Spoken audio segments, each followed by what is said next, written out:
السلام عليكم ورحمة الله وبركاته. إن الحمد لله نحمده ونستعينه ونستغفره ونعوذ بالله من شرور أنفسنا ومن سيئات أعمالنا من يهده الله فلا مضل له ومن يضلله فلا هادي له ونشهد أن لا إله إلا الله وحده لا شريك له ونشهد أن سيدنا وحبيبنا وشفيعنا ومولانا محمدا عبده ورسوله الذي أرسله بالحق بشيرا ونذيرا وداعيا إلى الله بإذنه وسراجا وقمرا منيرا فقد قال الله تعالى في كلامه المجيد وفرقانه الحميد أعوذ بالله من الشيطان الرجيم بسم الله الرحمن الرحيم ولقد نصركم الله ببدر وأنتم أذلة واتقوا الله لعلكم تشكرون. وقال تعالى في شان حبيبه ومحبوبه ومعشوقه مخبرا وآمرا إن الله وملائكته يصلون على النبي يا أيها الذين آمنوا صلوا عليه وسلموا تسليما. اللهم صل على سيدنا مولانا محمد وعلى آل سيدنا مولانا محمد محمদের সাথে সকলে জোরে পড়ি আল্লাহুম্মা সাল্লি আলা সাইয়্যিদিনা মাওলানা মুহাম্মদ ওয়া আলা আলি সাইয়্যিদিনা মাওলানা মুহাম্মদ। চন্দ্র সূর্য গ্রহ তারা লক্ষ কোটি মখলুকাত দরুদ পড়ে সালাম পড়ে তোমার নামে দিবারাত।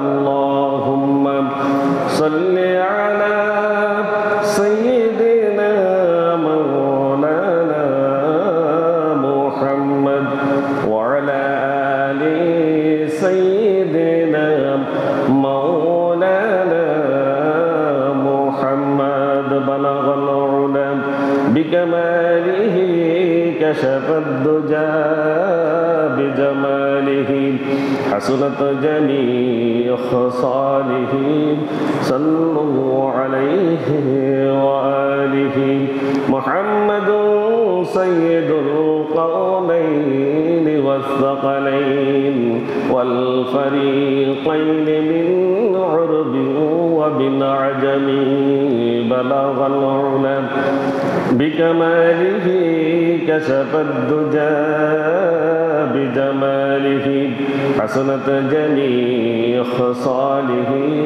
صلوا عليه وآله والحبيب الذي ترجى شفاعته بكل حول من الأحوال المقتحم بلغ العلم بكماله كشف الدجى بجماله حسنت جميع خصاله صلوا عليه وآله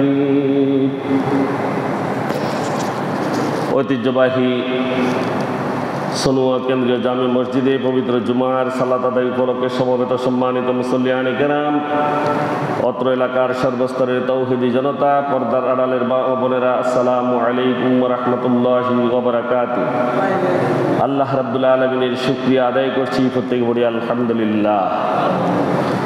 রাসূল আমিন সাল্লাল্লাহু আলাইহি ওয়াসাল্লামের উপরে প্রত্যেকে দরুদ পড়ি, সকলে পড়ি সাল্লাল্লাহু আলাইহি ওয়াসাল্লাম।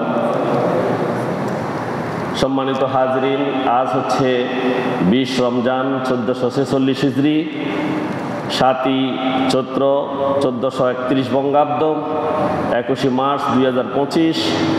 আজ সেহরির শেষ সময় ছিল 4:42, সূর্যোদয় হয়েছে 5:58, দুপুর হয়েছে 11:57 এবং জোহর শুরু হয়েছে 12:03 থেকে। আজ সূর্যাস্ত যাবে 6:06 এবং ইফতার হবে 6:07। সম্মানিত হাজরিন, আমাদের সামনে দুইটি বিষয় খুবই গুরুত্বপূর্ণ এখন। একটা হচ্ছে ইতিকাফ, আর একটা হচ্ছে আমাদের কাছ থেকে গত পরশুদিন চলে গেছে বদর দিবস। এই রমজান মাসে মুসলমানদের জন্য একটি খুবই গুরুত্বপূর্ণ দিবস, সেটি হচ্ছে বদর দিবস। তা আমরা দুইটি বিষয়ে সংক্ষেপে আলোচনা করার চেষ্টা করব ইনশাআল্লাহ। তো প্রথমে আমি ইতিকাফ বিষয়ে বলছি, যেহেতু ইতিকাফটা আজকে থেকে শুরু। আজকে ইতিকাফে ঢুকে যাইতে হবে নাকি, 20 রমজান। আমাদের মুরব্বীদের মধ্যে কেউ কেউ রাজি হয়েছেননি, এখানে যাওয়ার কেউ আসেনি? কয়জন ঠিক হয়েছে? 3 জন, আলহামদুলিল্লাহ। তা আমি 3 জন, যদি ওনারা মুরব্বী হন, আমি যুবক ভাইদের কাছে আহ্বান করব, আপনারাও 2-1 জন শরীক হওয়ার চেষ্টা করবেন। যুবকদের কন্ট্রিবিউশন থাকা দরকার নাকি? যুবকদের ইবাদত আল্লাহর কাছে বেশি কবুল হয়, আর যুবক বয়সে ইবাদত করা বেশি দরকার, আল্লাহর কাছে এটা বেশি পছন্দের। তা আমরা পরে আরো সমবেত হলে আলোচনা করব ইনশাআল্লাহ। তো ইতিকাফ এক শব্দ থেকে এসেছে, যার অর্থ হচ্ছে একাগ্র চিত্তে কিছুতে লিপ্ত থাকা। একাগ্র চিত্তে, আমরা অর্থের দিক থেকে দেখি, একাগ্র চিত্তে কিছুতে লিপ্ত থাকা। তার মানে এই ইতিকাফে আসা মানে একাগ্রতার সাথে আল্লাহর ইবাদতে মশগুল থাকা। আল্লাহর ইবাদতে মশগুল থাকা, নিষিদ্ধ কাজগুলো থেকে দূরে থাকা এবং যেটা মঙ্গলজনক সেই কাজগুলো করা। এটি এমন একটি ইবাদত যেখানে মুসলমান ব্যক্তি যারা, তারা এক নির্দিষ্ট সময়ের জন্য মসজিদে অবস্থান করেন, আল্লাহর ধ্যানে তারা নিমগ্ন থাকেন এবং ইবাদত বন্দেগীতে সময় কাটান। এটি রমজানের শেষ দশকে হয়ে থাকে। আর এই বিষয়ে আল্লাহ রাব্বুল আলামিন যে পবিত্র কোরআনুল কারীমের 2টি জায়গায় ইতিকাফের বিষয়ে বলেছেন, তিনি আল্লাহ রাব্বুল আলামিন সূরা বাকারার 125 নং আয়াতে ইরশাদ করেছেন, وعاهدنا إلى إبراهيم وإسماعيل أن طهر بيتي للطائفين والعاكفين والركع السجود। যে আল্লাহ তাআলা বলেছেন, আমি নির্দেশ করেছি ইলা ইব্রাহিমা, কাকে? ইব্রাহিমকে। কাকে? ইব্রাহিম আলাইহিস সালামকে, আল্লাহর নবীকে, ওয়া ইসমাঈলা, এবং ইসমাঈল আলাইহিস সালামকে, আন তাহহিরা বাইতিয়া, আল্লাহ বলছেন আমার ঘরকে পবিত্র করার জন্য, লিত্তাইফিনা, তাওয়াফকারীদের জন্য, ওয়াল আকিফিনা, এবং ইতিকাফকারীদের জন্য, ওয়ার রুকআইস সুজুদ, এবং রুকু এবং সিজদাকারীদের জন্য। এটা কার ঘর? আল্লাহ সুবহানাহু ওয়া তাআলার ঘর। তিনি বলেছেন যে এটাকে পবিত্র করতে, যে কাদের জন্য? ওই কাবাগরের কথা বলছে, তাওয়াফকারীদের জন্য, আর ইতিকাফ করার জন্য রুকুকারীদের জন্য, সিজদাকারীদের জন্য। এছাড়াও আল্লাহ সুবহানাহু ওয়া তাআলা সূরা বাকারার 187 নং আয়াতে ইরশাদ করেছেন, ওয়ান্তুম আকিফুনা ফিল মাসাজিদে, আর যখন তোমরা মসজিদে ইতিকাফে থাকো অথবা ইতিকাফে তোমরা বসো। তাহলে বোঝা যাচ্ছে ইতিকাফ কথাটা কোরআনে আছে, আছে কি না? আছে। তাহলে ইতিকাফটা হচ্ছে সুন্নতে মুআক্কাদা, সুন্নতে মুআক্কাদা। এই আয়াত দ্বারা মসজিদ থেকে ইতিকাফের মাধ্যমে ইবাদতে মগ্ন থাকার নির্দেশ দেওয়া হয়েছে। এই আয়াত দ্বারা আল্লাহর পক্ষ থেকে কি মসজিদে ইতিকাফে থাকার জন্য নির্দেশ দেওয়া হয়েছে এবং তার ইবাদতে মগ্ন থাকার জন্য নির্দেশ দেওয়া হয়েছে। হযরতে আয়েশা সিদ্দিকা রাদিয়াল্লাহু তাআলা আনহা থেকে বর্ণিত, তিনি বলেন, রাসূলুল্লাহ সাল্লাল্লাহু আলাইহি ওয়াসাল্লাম তার জীবদ্দশাতে প্রতি রমজানের শেষ দশকে তিনি ইতিকাফ করতেন। রমজানের শেষ দশকে তিনি ইতিকাফ করতেন এবং তার ইন্তেকালের পর আমরা যারা তার বিবি, আমরা এই ইতিকাফ অব্যাহত রেখেছি। তাহলে রাসূল সাল্লাল্লাহু আলাইহি ওয়াসাল্লামের মৃত্যুর পর তার স্ত্রীরাও ইতিকাফ করেছেন। আসুন, ইতিকাফ কি শুধু পুরুষেরা করবেন না নারীরাও করবেন? নারীরাও করতে পারবেন। নারীদের ইতিকাফের স্থান হচ্ছে তার নিজের ঘরের নির্ধারিত নামাজের জায়গা, তার ঘরে নামাজের নির্ধারিত জায়গা অথবা মুসল্লা, অথবা কি মুসল্লা, যেটা নামাজের স্থান বলা হয়। আর এটা যদি নির্দিষ্ট না থাকে, একদিন এক জায়গায় পড়ে, এরকম যদি হয়, তাহলে ইতিকাফের জন্য একটা রুমকে নির্দিষ্ট করে নেওয়া, ইতিকাফের জন্য একটা রুমকে বা কক্ষকে নির্দিষ্ট করে নিতে হবে। ইমাম আবু হানিফা রাহমাতুল্লাহি আলাইহি বলেছেন, নারীরা ঘরেই ইতিকাফ করবে, নারীরা ঘরেই ইতিকাফ করবে। অন্যান্য মাযহাবগুলো যারা আছেন তাদের মতে পর্দা এবং নিরাপত্তা এই দুইটার যদি বিধান করা যায়, তাহলে নারীরা মসজিদেও ইতিকাফ করতে পারবে, নারীরা মসজিদেও ইতিকাফ করতে পারবে। এটা আমাদের ইমাম আজম আবু হানিফা রাহমাতুল্লাহি আলাইহির অভিমত নয়, অন্যান্য মাযহাব এটা বলেছে। তাহলে আমাদের যেটা, সেটা হলো নারীরা ঘরে ইতিকাফ করবেন নামাজের নির্দিষ্ট স্থানে। আর নির্দিষ্ট স্থান যদি না থাকে, তাহলে যে কোনো একটা কক্ষ নির্দিষ্ট করবেন এবং সেটা পর্দার ভিতরে রাখবেন। কিসের মধ্যে? পর্দার মধ্যে রাখবেন। আর তাদের ক্ষেত্রে বিধান হলো, প্রথম, নারীরা যদি ইতিকাফ করতে হয় স্বামীর অনুমতি লাগবে, স্বামীর অনুমতি লাগবে, এটা 1 নাম্বার। 2 নাম্বার হচ্ছে, ইতিকাফ করা অবস্থায় যদি কোনো মহিলা ঋতুবতী হয়ে যায় বা তার যদি হায়েজ হয়ে যায়, তাহলে সে ইতিকাফ ছেড়ে দিবেন, ইতিকাফ ছেড়ে দিবেন, সংসারের স্বাভাবিক কাজকর্ম করবেন, অসুবিধা নেই। কিন্তু ইতিকাফে থাকলে সংসারের স্বাভাবিক কাজকর্ম করা যাবে না। তিনি বিভিন্ন রকম কোরআন তেলাওয়াত, নফল ইবাদত এবং আল্লাহর তাসবিহ, তাহলিল, জিকির, আজকার ইত্যাদি করে সময় কাটাবেন। আরেকটি হচ্ছে, একটি নির্দিষ্ট স্থানে থাকা বাধ্যতামূলক। বিধান হচ্ছে নারীরা নির্দিষ্ট স্থানে থাকা কি বাধ্যতামূলক, সেখান থেকে বের হতে পারবেন না, দুনিয়ার কাজ থেকে সম্পূর্ণ বিরত থাকবেন। আর ফজিলত হিসেবে নারীদের জন্য 2টি কথা। একটা হচ্ছে, সকল ইতিকাফকারীর জন্য আল্লাহ রাব্বুল আলামিন যদি তার ইতিকাফ কবুল করেন, সে যদি ইতিকাফে সফল হয়, আল্লাহ রাব্বুল আলামিন সেই সকল নারী এবং পুরুষদের জন্য জান্নাত ঘোষণা করেছেন। সুবহানাল্লাহ। জান্নাতের সুসংবাদ তারা পাবেন।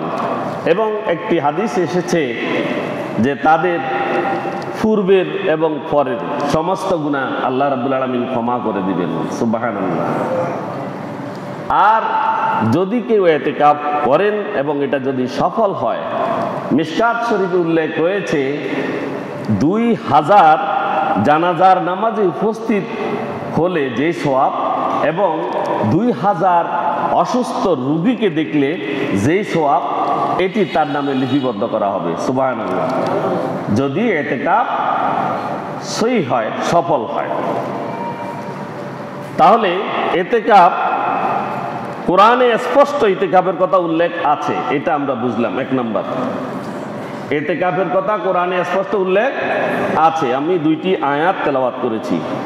রাসূল সাল্লাল্লাহু আলাইহি সাল্লাম ইতিকাফ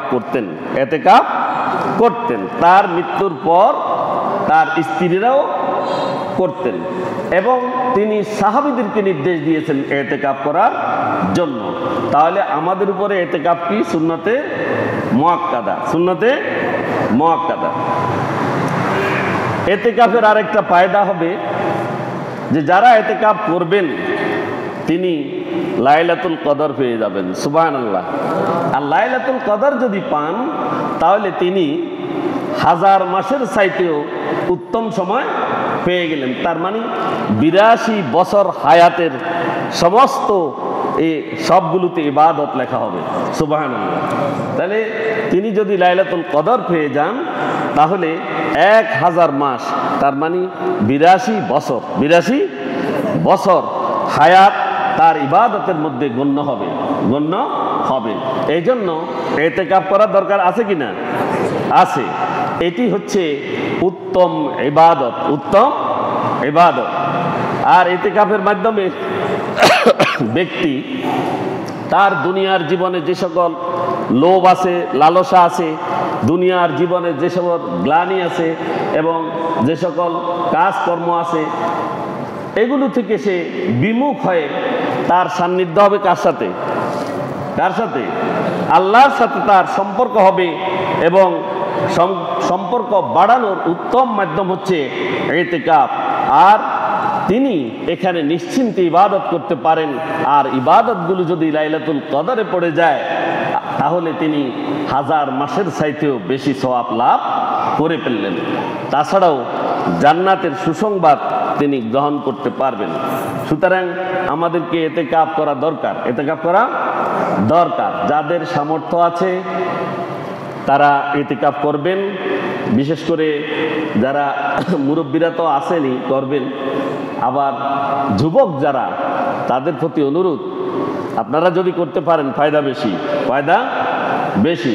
যদি একবার লেগে যায় তাহলে কি জান্নাত পাবেন ইনশাআল্লাহ। এই নিয়তে ইতিকাফ করবেন। আরেকটা কথা বলে আমি এই বদরের আলোচনায় যাব। সেটা হচ্ছে আমাদের সদকাতুল ফিতর। অনেকে শুরু করে 20 রমজান থেকে দেয়া শুরু করে, নাকি? অনেকে দিয়ে দেন। তো সেই হিসেবে এবার সদকাতুল ফিতর যে গত বছরের চাইতে একটু কমেছে। 1445 হিজরি থেকে 1446 হিজরিতে একটু কমেছে।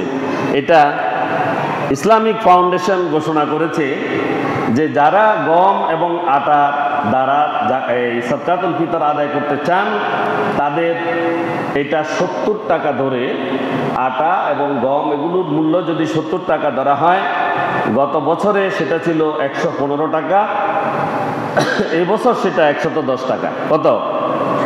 110 টাকা ফিতরা।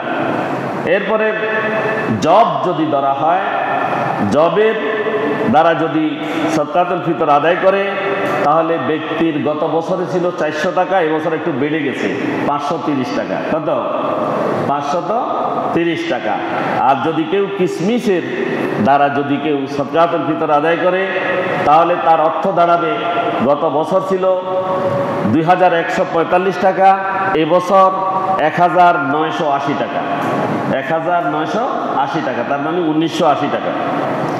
আর কেউ যদি খেজুর দ্বারা যদি সদকাতুল ফিতর আদায় করতে চান তাহলে গত বছরে ছিল 2475 টাকা, এই বছর হবে 2310 টাকা। 2310 টাকা খেজুর দ্বারা যদি সদকাতুল ফিতর আদায় করা হয়। যদি কেউ পনির দ্বারা সদকাতুল ফিতর আদায় করেন তাহলে সেটা হবে, গত বছর ছিল 2970 টাকা, এই বছর হবে 2805 টাকা।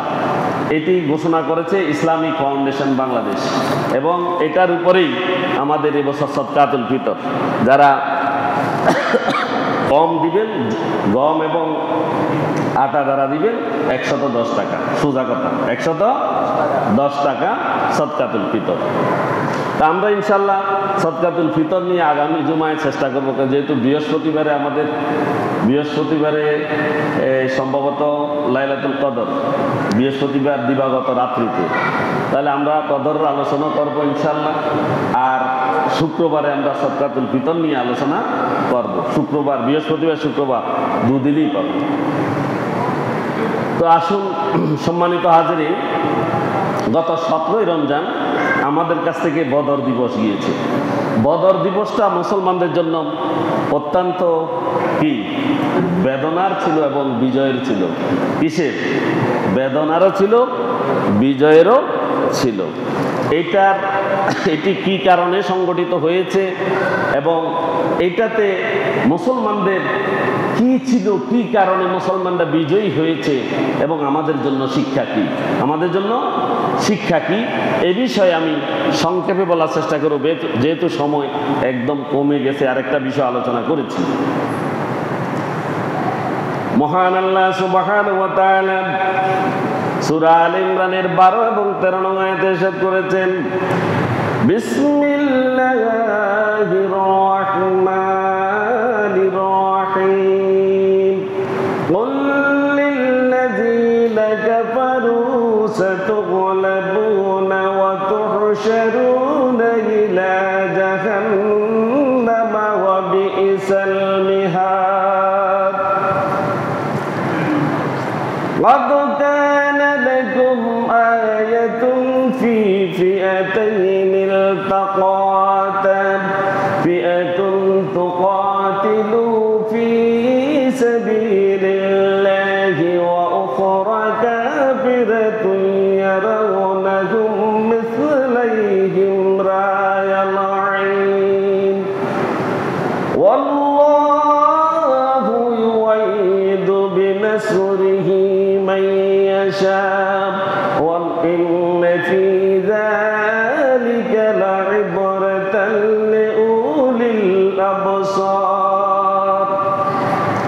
আল্লাহ রাব্বুল আলামিন বলছেন, কুল লিল্লাযীনা কাফারু, হে নবী আপনি কাফেরদেরকে বলে দিন, সাতুগলাবুনা, নিশ্চয়ই তোমরা বদরের যুদ্ধে পরাজিত হবে। আগে কখন বলে দেন? আল্লাহ কখন বলে দিছে?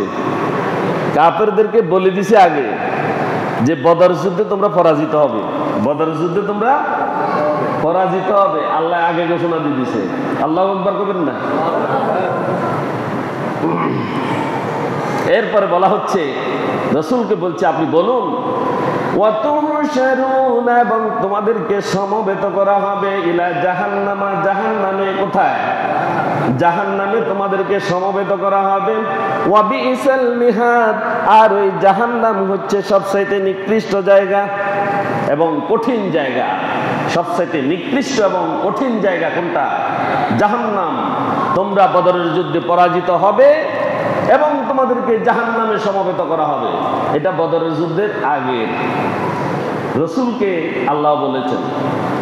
এরপরে বলছেন, আল্লাহ রাসূল সাল্লাল্লাহু আলাইহি ওয়াসাল্লামকে বলছেন, ক্বাদ কানা লাকুম আয়াতুন ফি ফিআতাইনিল তাকাতা, নিশ্চয়ই অবশ্যই তোমরা দুটি দল যুদ্ধ করার জন্য মুখোমুখি হয়েছিলে। কয়টি দল? দুইটি দল।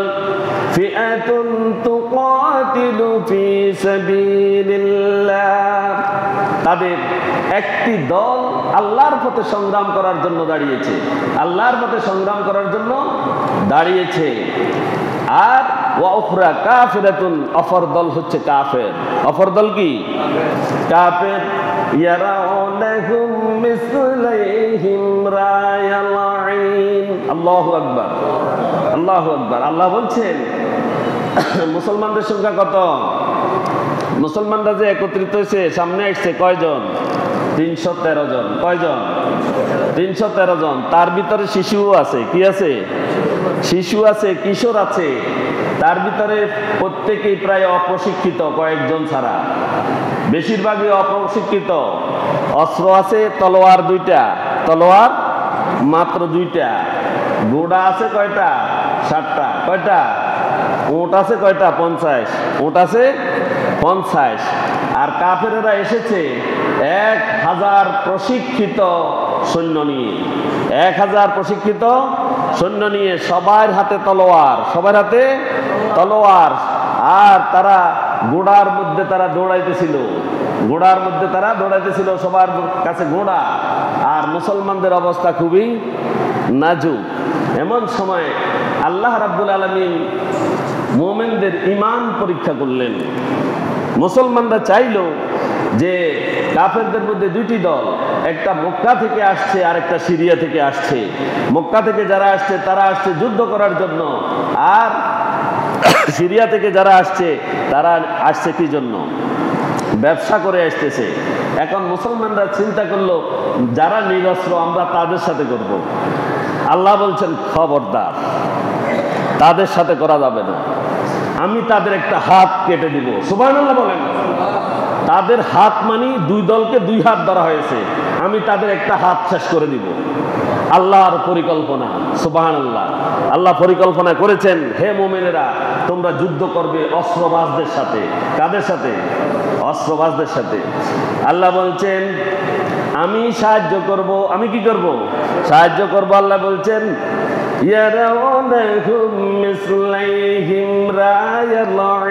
কাফেররা যখন মুসলমানদেরকে সামনে নিয়ে দাঁড়ালো, তখন কাফেররা নিজের চোখে দেখলো মুসলমানরা তাদের দ্বিগুণ। সুবহানাল্লাহ। মুসলমানরা তাদের দ্বিগুণ। তারা কয়জন? 1000। তারা কয়জন? 1000। তারা দেখলো মুসলমানরা এখন আছে 2000। সুবহানাল্লাহ। কত দেখছে? তাদের চোখের মধ্যে আল্লাহ রাব্বুল আলামিন সেই ব্যবস্থা করে দিয়েছেন, এবং আল্লাহ রাব্বুল আলামিন ফেরেশতা দিয়ে সেখানে বরকত দিয়েছেন।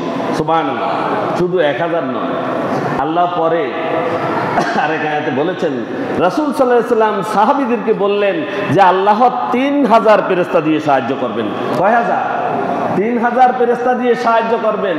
আর আল্লাহ সুবহানাহু ওয়া তাআলা সূরা এই আলে ইমরানের 106 নম্বর আয়াতে আল্লাহ রাব্বুল আলামিন সেখানে বলে দিয়েছেন 3000 নয়, আমি 5000 পাঠিয়ে দিয়েছি।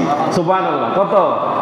5000 পাঠিয়ে দিয়েছি, যাতে আমি এদেরকে এমন শিক্ষা দিতে পারি, তাদেরকে জীবনে তারা যে দম্ভ করেছিল, সত্য এবং মিথ্যার পার্থক্য নিরূপণ করার জন্য তারা যে চেষ্টা করেছিল, আমি তাদেরকে সত্য কি জিনিস দেখিয়ে এসেছি। সুবহানাল্লাহ।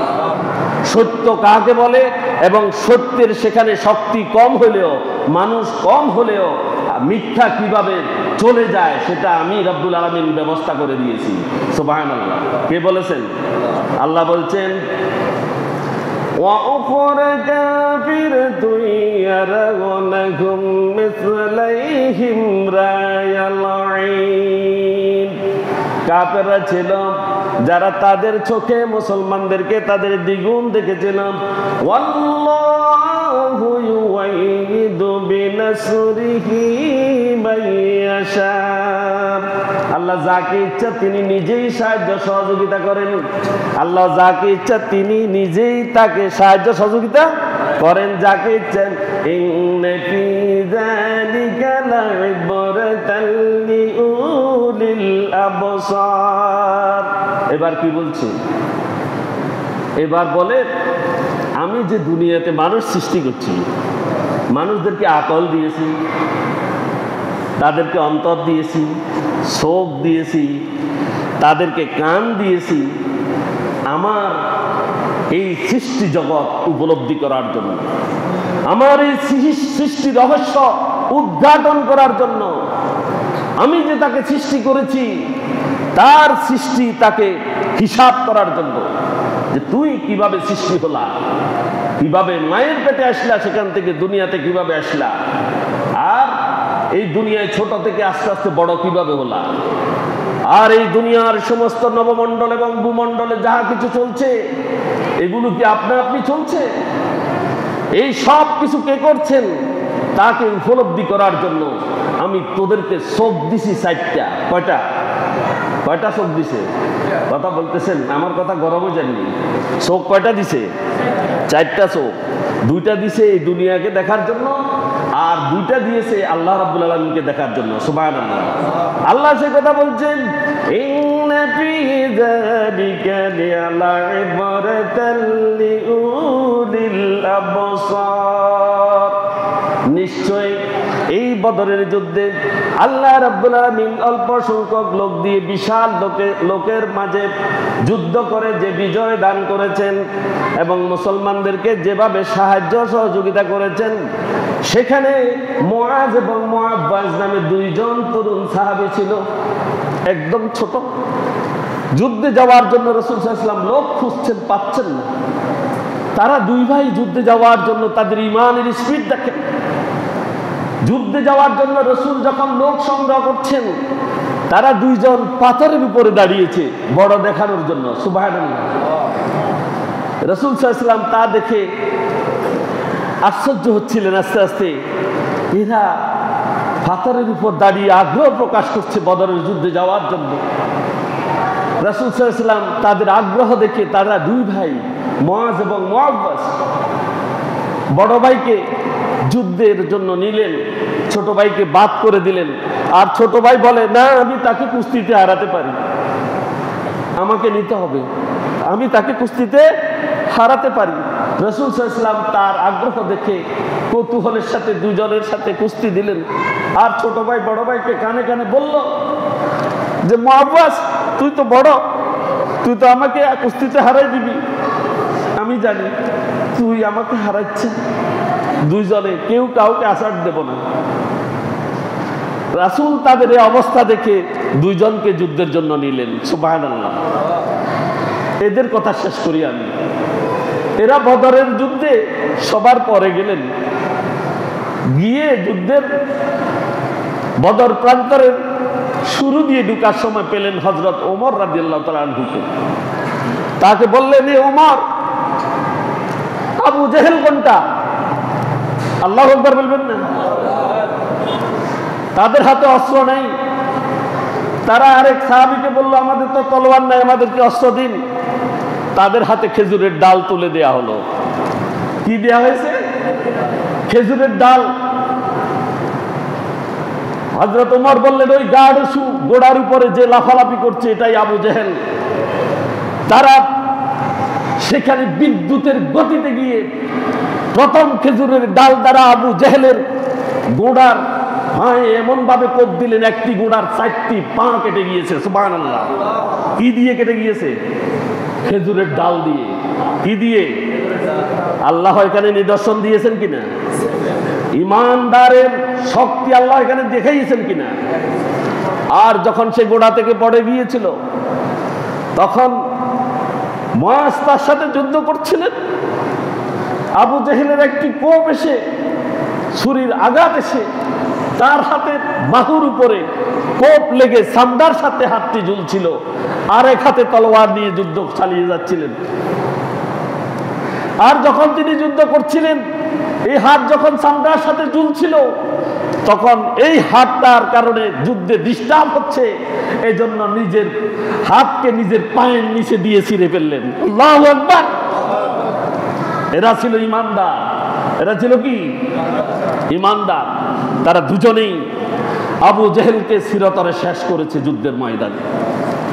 আল্লাহু আকবার। তাদের হাতে অস্ত্র ছিল খেজুরের ডাল। তাদের হাতে অস্ত্র ছিল খেজুরের ডাল। হযরত ওমর রাদিয়াল্লাহু তাআলা আপন মামা তাকে হত্যা করেছেন। হযরত আলী তার আপন চাচাতো ভাইকে হত্যা করেছেন, আপন চাচাকে হত্যা করেছেন। 3 জন তার হাতে নিহত হয়েছে, নিজের ব্লাড। এটার নাম বদরের যুদ্ধ। এটার নাম কি? এই যুদ্ধ এই রমজান মাসে সংগঠিত হয়েছে। মুসলমান কখনো বেদিন আত্মীয় স্বজনকেও গ্রহণ করবে না। মুসলমান কখনো বেদিন তার আত্মীয় স্বজনকেও গ্রহণ করবে না। এটা বদরের শিক্ষা। এটা বদরের কি শিক্ষা? হযরত ওমর, হযরত আবু বকর নিজের আত্মীয় স্বজনকে হত্যা করেছেন। কারণ ওই বদরের যুদ্ধ কোরাইশে হয়েছিল এবং কোরাইশ সবাই ছিল আত্মীয়। বড় বড় যোদ্ধাদেরকে আল্লাহ রাব্বুল আলামিন এই বদর ময়দানে শেষ করে দিয়েছেন। এবং আমাদের মাত্র মুসলমানদের কয়েকজন ছিল, হযরত আবু বকর, ওমর, ওসমান, আলী, রাসূলুল্লাহ সাল্লাল্লাহু আলাইহি ওয়াসাল্লাম এবং হযরত হামজা, আর কয়েকজন ছিল আনসার সাহাবী। এরা কয়েকজন ছিল যোদ্ধা, আর বাকিরা অপ্রশিক্ষিত। কিন্তু এদের হাতে আল্লাহ রাব্বুল আলামিন পরিকল্পনা করলেন, অস্ত্রহীনদের সাথে যুদ্ধ করা যাবে না, অস্ত্রবাজ যারা তাদের সাথে যুদ্ধ করে মুসলমানদেরকে বিজয় দেব এবং আমি সত্য মিথ্যার পার্থক্য দেখিয়ে দিব, সত্যের জয় হয়। কি হয়? সত্যের জয় হয়। এটা আল্লাহ রাব্বুল আলামিন বদর ময়দানে দেখিয়েছেন। এখন আসুন, ইন্না ফি যালিকা লাইবরাতাল লিউলিল আবসার। আল্লাহ রাব্বুল আলামিন আপনাদের কাছে এই কথা বলছেন, আমাদের কাছে বলেছেন যে বদরের যুদ্ধের এই কাহিনী, এই ঘটনাগুলো শুধুমাত্র তাদের জন্য এখানে শিক্ষা রয়েছে যাদের ভিতরের দুটি চোখ খোলা, যাদের ভিতরের দুটি চোখ খোলা। যেটা আমি অন্তর্দৃষ্টির কথা বলেছি, চারটা বলেছি না চোখ? দুনিয়ার চোখ দিয়ে যা দেখা যায়, অন্তর চোখ দিয়ে তা দেখা যায় না। আর অন্তর দুটি চোখ যদি কোরআন এবং হাদিসের দিকে নিবন্ধ করে, মানুষ এই দুনিয়াতে খারাপ চলতে পারে না। সম্মানিত হাজিরিন, বদরের যুদ্ধ ছিল সত্য এবং মিথ্যার চিরন্তন একটি দ্বন্দ্ব। আসুন, সত্য মিথ্যার দ্বন্দ্বে বাস্তবতা কি? সত্য মিথ্যার দ্বন্দ্বের বাস্তবতা হচ্ছে সত্যের জয়লাভ হবে, সত্যের জয়লাভ হবে। ফেরাউন মূসার সাথে টিকেছে? টিকছেন? ফেরাউনের সৈন্য বেশি ছিল না? ছিল। অস্ত্র গোলা বারুদ বেশি ছিল নি? কিন্তু মূসা আলাইহিস সালামের সাথে টিকছে নি? নমরুদ ইব্রাহিম আলাইহিস সালামের সাথে টিকছে নি? টিকে নাই। আবু জেহেল, আবু লাহাব মুহাম্মদ সাল্লাল্লাহু আলাইহি ওয়াসাল্লামের সাথে টিকছে নি? তাহলে সত্য এবং মিথ্যার দ্বন্দ্বে জয় কার? সত্যের। জয় কার? সত্যের জয় হবেই হবে, এটাই বাস্তবতা, এটাই কি। এবং বদর এটা শিক্ষা, বদর এটা শিক্ষা। এরপরে কাফেররা নিশ্চিত পরাজয় হবে। এটা কার ঘোষণা? আল্লাহর ঘোষণা। কার ঘোষণা? আল্লাহর ঘোষণা। আমরা মানি তো? মানি। আল্লাহর ঘোষণা না মানলে কি হয়? বাতিলের সাথে চলা যাবে নি। যারা অন্যায়কারী, জুলুমবাজ, যারা ইসলামের দুশমন, যারা ইসলামের বিরোধিতা করে, আল্লাহর দ্বীনের বিরোধিতা করে, তাদের সাথে সম্পর্ক রাখা যাবে? এটি বদরের শিক্ষা নয়। আল্লাহ এখানে সে কথা বলছেন। সত্য মিথ্যার দ্বন্দ্বে বদর যুদ্ধ হচ্ছে বড় নিদর্শন, এটা আমাদেরকে খেয়াল করতে হবে। এরপরে আল্লাহ যাকে ইচ্ছা সাহায্য করেন, এই আয়াতে বলেছেন আল্লাহু আল্লাহু কি ইউআইয়িদু বিনাসরিহি মান ইয়াশা। আল্লাহ যাকে ইচ্ছা তাকে তিনি সাহায্য করতে পারেন, যেমন বদর ময়দানে মুসলমানদেরকে সাহায্য করেছেন। আল্লাহ আরো বলেছেন যে ওয়ালাকাদ নাসারাকুমুল্লাহু বিবাদরিন ওয়া আনতুম আযিল্লা ওয়াত্তাকুল্লাহা লাআল্লাকুম তাশকুরুন। আল্লাহ কি বলছেন? আল্লাহ বলছেন আল্লাহ তোমাদেরকে, মুসলমানদেরকে সাহায্য করবেন। কাদেরকে? মুসলমানদেরকে সাহায্য করবেন। ঈমান হইতে হবে মুআজ এবং মুআব্বাজের মতো। ঈমান হইতে হবে আবু বকর, ওমর, ওসমান, আলী রাদিয়াল্লাহু তাআলা আনহুর মতো। ঈমানটাকে মজবুত করে, ঈমানের তিনটি দিক খেয়াল করে, অন্তরে বিশ্বাস, মুখে স্বীকৃতি এবং আমলের দ্বারা অন্তরটাকে শানিত করে যদি ময়দানে যদি দ্বীনের কাজ করে, আল্লাহ রাব্বুল আলামিন তাদেরকে বিজয় দান করবেন। যদি তারা সংখ্যায় কম হয়, অস্ত্র রসদ যদি তাদের কমও থাকে, তবু আল্লাহ তাদেরকে সাহায্য করবেন। আল্লাহ বলছেন তোমাদেরকে তেমনিভাবে আমি সাহায্য করব যেমন বদর ময়দানে মুসলমানদেরকে আমি সাহায্য করেছি। বদর ময়দানের মুসলমানেরা ছিল ওয়া আনতুম আযিল্লা, তোমরা ছিলে দুর্বল। তোমরা ছিলে কি? অস্ত্রে দুর্বল। তোমরা খানা পিনা, রসদ, তোমাদের আহার সবকিছু ছিল তোমাদের দুর্বল। কিন্তু এই মুহূর্তে আমি তোমাদেরকে সাহায্য করেছি। কিভাবে সাহায্য করেছে দেখেন। বদরের আগের রাতে অনেক সাহাবী তারা অনীহা প্রকাশ করছে, তারা মনে করছে নিশ্চিত আমাদেরকে রাসূল মৃত্যুর দিকে ঠেলে দিচ্ছে। নাউজুবিল্লাহ, তাদের মনে এগুলো আসলো। আর আল্লাহ রাব্বুল আলামিন কি করলেন, রাত্রিতে এমন ভাবে বৃষ্টি দিলেন, বৃষ্টির কারণে কেউ আর কোনো চিন্তা করার সুযোগ হয় নাই। বৃষ্টির ভিতরে এমন রহমত আল্লাহ রাব্বুল আলামিন ঢেলে দিলেন, তারা আরামসে রাত্রে সবাই ঘুমিয়ে পড়লো। সুবহানাল্লাহ, এমন ভাবে ঘুমিয়েছে তারা সকাল ফজর পর্যন্ত, ফজরের আজান পড়ছে আর সবাই উঠছে, আর তাদের কোনো লড়াছড়া ছিল না। তারা উঠে সকালবেলা গতকালকে চিন্তা করেছে সব ভুলে গিয়েছে। সুবহানাল্লাহ, এবং তাদের ব্রেন যুদ্ধের জন্য প্রস্তুত, যুদ্ধের জন্য কি প্রস্তুত হয়ে গেল, এবং তারা মানসিকভাবে দৃঢ়চেতা হয়ে গেল। সুবহানাল্লাহ, আল্লাহ রাব্বুল আলামিন সে রাতে প্রবল বৃষ্টি দিয়েছেন। কি দিয়েছেন? প্রবল বৃষ্টি দিয়ে মুসলমানদের অন্তরকে তিনি বদলিয়ে দিয়েছেন। এভাবে আল্লাহ রাব্বুল আলামিন কি করেছেন? সাহায্য করেছেন। কি করেছেন? সাহায্য করেছেন। এরপরে আল্লাহ ঘোষণা করছেন যে ওয়াত্তাকুল্লাহ, তোমাদের কাম হচ্ছে আল্লাহকে ভয় করা। কাকে?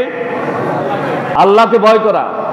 আল্লাহকে যে ভয় করে না, হে আল্লাহর বান্দা নেই, হে তো মনে করে মনে হয় আল্লাহ তাকে সৃষ্টি করে নাই, তাকে জাহান্নামে বা জান্নাতে যেতে হবে না, মৃত্যুর পরে আর কোনো পরকাল তরকাল কিচ্ছু নেই, এটা মনে করে নাকি? এটা যদি মনে করে তাহলে আল্লাহকে ভয় করবে না। আর যদি পরকাল যদি থেকে থাকে তাহলে আল্লাহকে ভয় করা ফরজ। আল্লাহকে ভয় করা কি ফরজ। আর আল্লাহকে ভয় করলে অন্যায় কাজ থেকে বিরত থাকবে। আল্লাহ বলছেন আল্লাহকে ভয় করো, লাআল্লাকুম তাশকুরুন, এবং তোমরা আল্লাহর শুকরগুজারি হও। কি হও? আল্লাহ রাব্বুল আলামিন আমাদেরকে কি নিয়ামত দিয়ে দুনিয়াতে সৃষ্টি করেছেন, দুনিয়ার তার নাজ নিয়ামত সব ভোগ করছি, আর তার কোনো শুকরিয়া নাই। কি নেই? শুকরিয়া আদায় করছি না, আমরা ফরেজগারি অর্জন করছি না, শুকর আদায় করছি না। 313 জন, এদেরকে আল্লাহ বলেছেন যে তোমরা শুধুমাত্র আল্লাহকে ভয় করো আর ধৈর্য ধরো। কি করো? ধৈর্য ধরো এবং আল্লাহকে ভয় করো, তাহলে তোমরা বদরের যুদ্ধে টিকে যাবে। বদরের যুদ্ধে টিকে যাবে।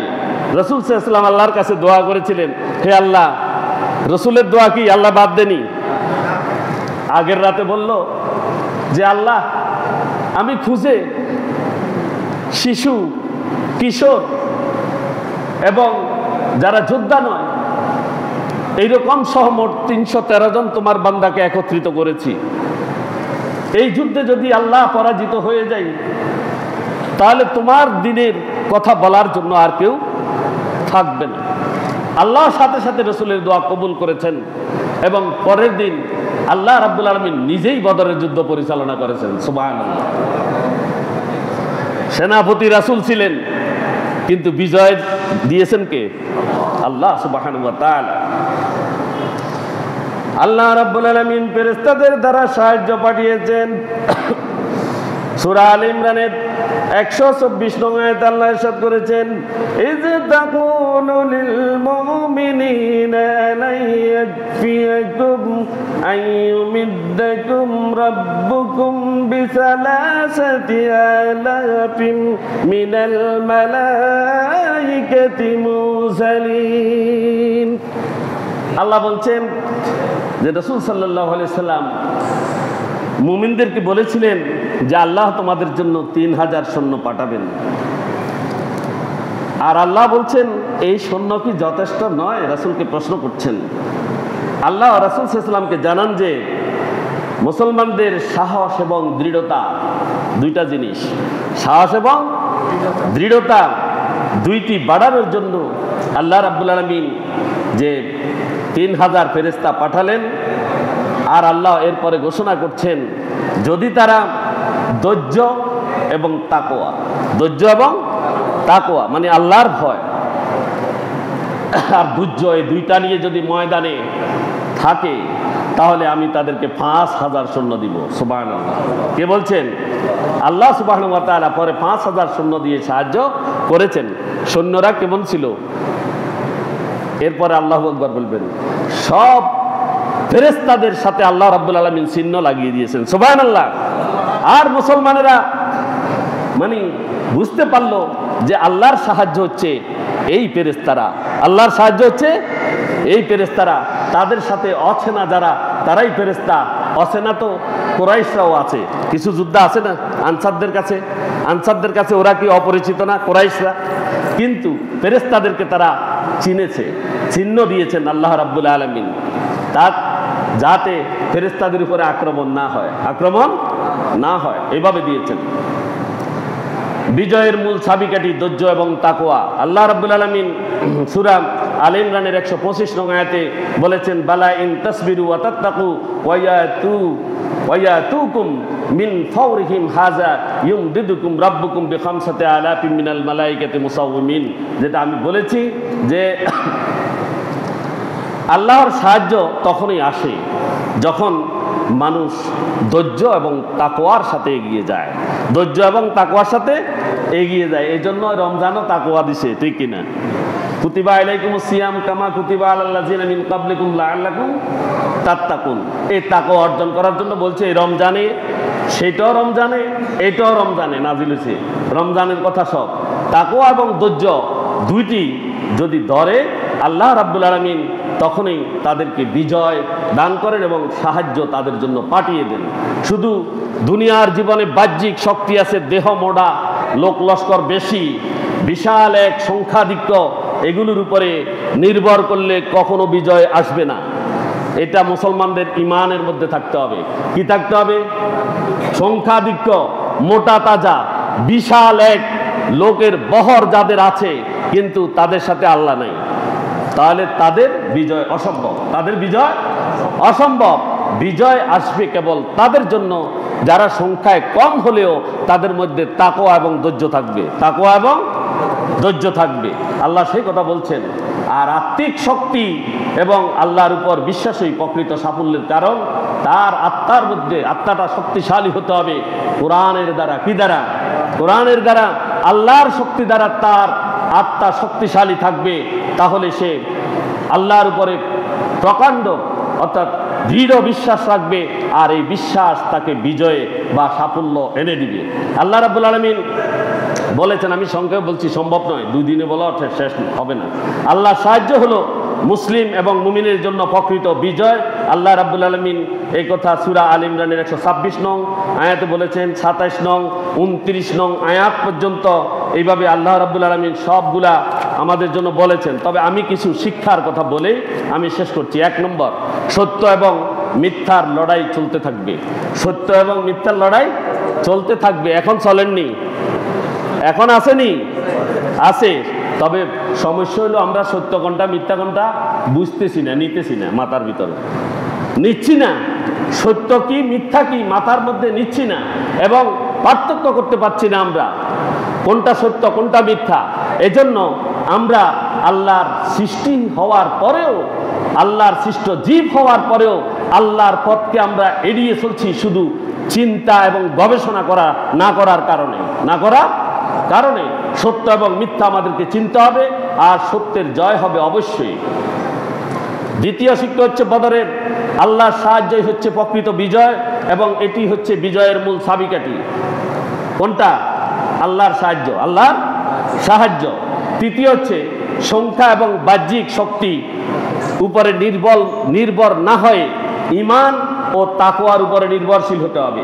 ঈমান এবং তাকওয়া মানে আল্লাহর ভয়, এই দুইটার উপরে নির্ভরশীল হতে হবে মুমিনদেরকে। চতুর্থ হচ্ছে ইতিহাস থেকে শিক্ষা নেওয়া উচিত, যাতে ভবিষ্যতে আল্লাহর পথে দৃঢ় থাকা যায়।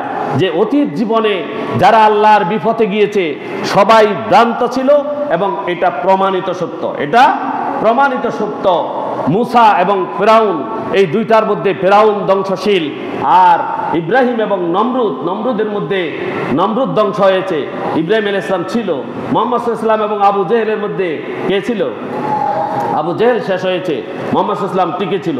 তার মানে সত্যের বিজয় অবশ্যই হবে, আর এই কথার উপরে দৃঢ় থাকতে হবে। ইতিহাসগুলো স্মরণ করে মোমেন চলাফেরা করবে।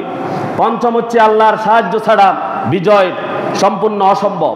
আল্লাহর সাহায্য ছাড়া বিজয় সম্পূর্ণ অসম্ভব। সুতরাং আল্লাহ যাদের সাথে নাই তারা বিজয়ী হবে না। এরপরে ষষ্ঠ যেটা, সেটা হচ্ছে ধৈর্য এবং তাকওয়া বিজয়ের প্রধান উপাদান। বিজয়ের প্রধান উপাদান কি? ধৈর্য এবং তাকওয়া, আল্লাহর ভয়। এরপরে সপ্তম যেটা, ফেরেশতারা সরাসরি সাহায্য করতে পারেন, তবে আল্লাহ তাদেরকে নির্দেশ দেন।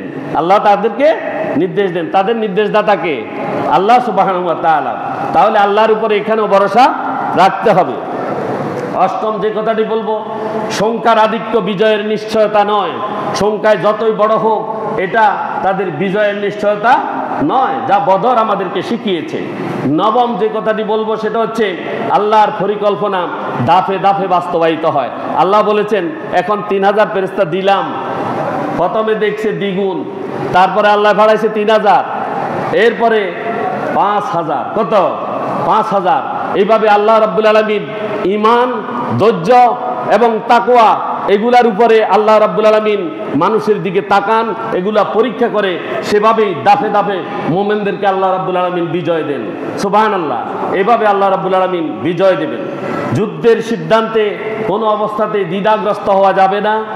অর্থাৎ বর্তমানে তো যুদ্ধ হবে না, বর্তমানে যেটা হবে আল্লাহর দ্বীনের কাজ করতে গিয়ে কোথাও যাব না যাব এই চিন্তার দরকার নেই। যাব আমি আল্লাহর দ্বীন প্রতিষ্ঠা করার জন্য, যাব আল্লাহর দ্বীন প্রতিষ্ঠা করার জন্য, পিছু হটবো না। এরপরে 11তম যে শিক্ষা সেটা হচ্ছে দুনিয়ার সুবিধার চেয়ে আল্লাহর নীতি বড়।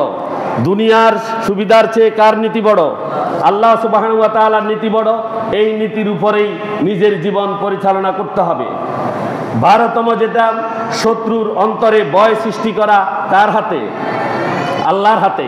এই কথা প্রত্যেককে অন্তরে বিশ্বাস করতে হবে।